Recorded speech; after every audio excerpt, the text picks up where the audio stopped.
I was holding a kazoo earlier, but I decided to hold a hackamore instead because it makes me look more official, more look like I know what I'm doing here.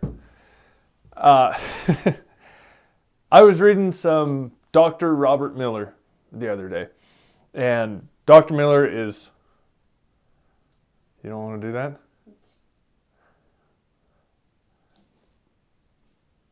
Dr. Miller is one of the founders of natural horsemanship, and has got some really great insights on a lot of things. I don't always necessarily agree with all of the things that he's talking about because he's coming from academia, and when you put academia up against the real world always has a different decision than whatever academia came up with. One of the things that he's constantly talking about is a horse in its natural state, a horse in its natural state, a horse in its natural state. Well, I've taken him out of his natural state now, haven't I? So the horse in his natural state is really nothing more than, like I was saying before, just an academic toy for me to think about and worry about. It's as if Picasso was worried about where the cotton that made up his canvas was grown and how it was grown. That being in its natural state doesn't really have a lot to do with the medium that he's working with. And so I feel the same way about a horse.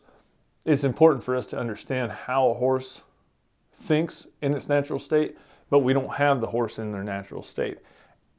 And then also, we're not in our natural state. In my natural state, I'm a nomadic hunter-gatherer polygamist. Try to explain that one to your wife. Oh yeah, babe, I'm supposed to be wandering around in a loincloth drinking coyote blood. She's not going to go for that. And that other, yeah. Anyway, so horses aren't in their natural state. We're not in our natural state. So let's not really worry about the natural state. But that's not what I came here to talk to you folks about today. I came here to talk about the draft.